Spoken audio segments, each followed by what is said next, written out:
한국 사회는 겉으로 보기에는 매우 안정적이고 성공적인 나라처럼 보인다. 높은 경제 수준, 세계적인 기업들, 빠른 기술 발전과 글로벌 문화 영향력까지 많은 나라들이 한국을 부러워한다. 그러나 이 화려한 모습 뒤에는 점점 더 심각해지고 있는 구조적인 문제가 존재한다. 바로 아이들이 태어나지 않는 사회, 그리고 그 중심에 놓여 있는 출산과 생식 능력의 위기다. 이 문제는 단순히 개인의 선택이나 운의 문제가 아니라 한국 사회 전체가 오랜 시간 동안 만들어온 생활 방식과 가치관의 결과라고 할 수 있다. 과거 한국에서는 결혼과 출산이 인생의 자연스러운 과정이었다. 특별히 깊이 고민하지 않아도 어느 정도 나이가 되면 결혼을 하고 아이를 낳는 것이 일반적이었다.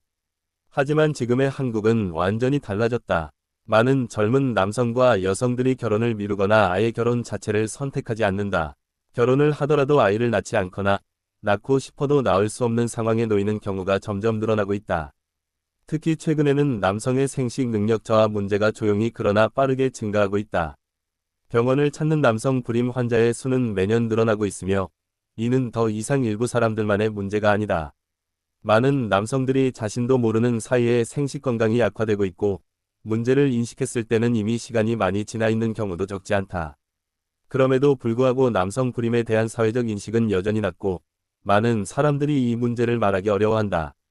한국 남성들이 처한 가장 큰 문제 중 하나는 극심한 스트레스다. 어릴 때부터 시작되는 경쟁 구조 속에서 한국의 남성들은 쉼없이 달려야 한다.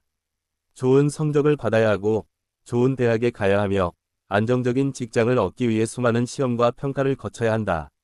직장에 들어간 후에도 상황은 크게 달라지지 않는다. 긴 근무 시간, 잦은 야근, 상사와 조직 문화에서 오는 압박은 일상이 된다. 이런 환경 속에서 스트레스는 누적되고 이는 남성 호르몬과 생식 기능에 직접적인 악영향을 미친다. 또 다른 중요한 요인은 생활 습관이다. 바쁜 일상 속에서 규칙적인 식사와 충분한 수면을 유지하기는 쉽지 않다. 많은 남성들이 밤늦게까지 스마트폰이나 컴퓨터를 사용하고 운동할 시간은 점점 줄어든다. 여기에 흡연과 음주 문화까지 더해지면서 몸은 서서히 지쳐간다. 이런 생활이 몇 년이 아니라 수십 년간 반복되면 정자의 수와 질이 떨어지는 것은 자연스러운 결과다. 하지만 대부분의 사람들은 이러한 변화가 눈에 보이지 않기 때문에 문제의 심각성을 느끼지 못한다. 결혼 연령이 점점 늦어지는 것도 중요한 원인 중 하나다. 한국 사회에서는 경제적 안정이 결혼의 필수 조건처럼 여겨진다.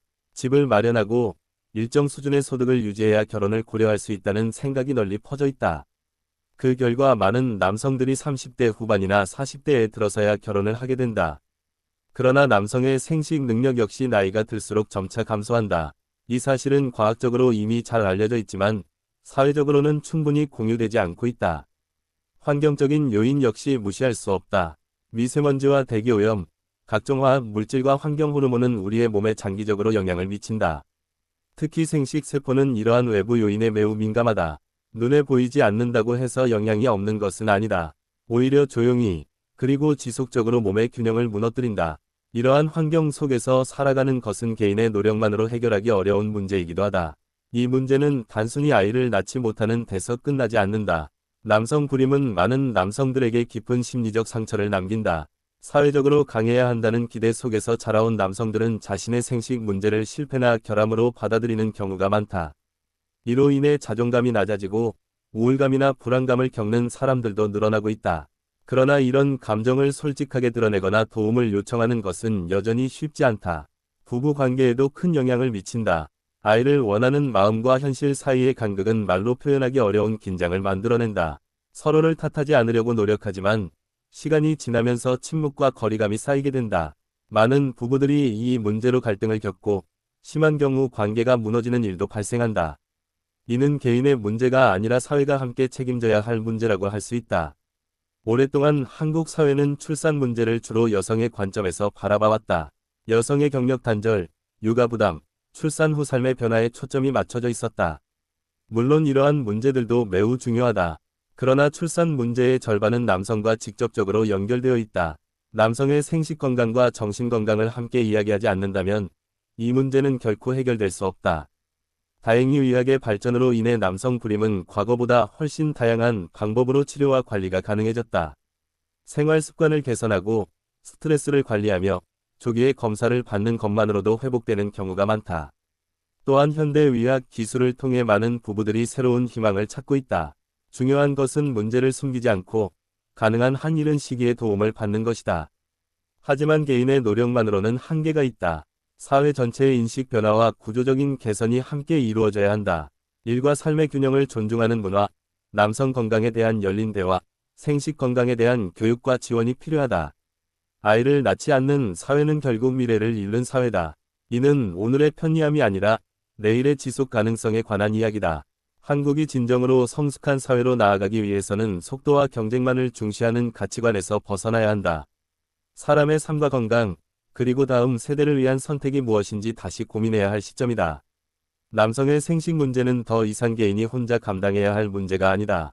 사회가 함께 이해하고 함께 해결해야 할 공동의 과제다. 이 문제를 더 깊이 들여다보면 한국 사회가 오랫동안 만들어온 문화와 가치관이 남성 출산 문제에 얼마나 큰 영향을 미쳤는지 알 수 있다. 한국에서는 오랫동안 남성은 강해야 하고 책임을 져야 하며 흔들려서는 안 된다는 인식이 당연하게 여겨져 왔다. 이런 인식 속에서 자란 남성들은 자신의 몸에 문제가 생겼을 때조차 그것을 인정하거나 말하는 것을 약함으로 받아들이게 된다. 특히 생식 능력과 관련된 문제는 남성성 자체와 연결되어 있다고 느끼기 때문에 병원을 찾는 것조차 큰 용기가 필요하다. 많은 남성들은 결혼 전에는 자신의 생식 건강에 대해 거의 생각하지 않는다. 젊고 건강하다는 이유만으로 모든 것이 괜찮을 것이라고 믿는다. 하지만 실제로는 20대 후반, 30대 초반부터 이미 호르몬 변화와 정자질 저하가 서서히 시작되는 경우도 많다. 문제는 이런 변화가 통증이나 눈에 보이는 증상으로 나타나지 않는다는 점이다. 그래서 대부분의 남성들은 아무런 경고 없이 중요한 시기를 지나쳐 버린다. 직장 문화 역시 이 문제를 더욱 악화시킨다. 한국의 많은 직장에서는 여전히 장시간 근무가 당연하게 여겨진다. 늦은 퇴근, 잦은 회식, 주말까지 이어지는 업무는 몸을 회복할 시간을 주지 않는다. 스트레스 호르몬이 지속적으로 분비되면 남성 호르몬의 균형은 깨지고 이는 곧 생식 기능 저하로 이어진다. 하지만 이런 구조적인 문제는 개인의 의지 부족으로 쉽게 치부된다.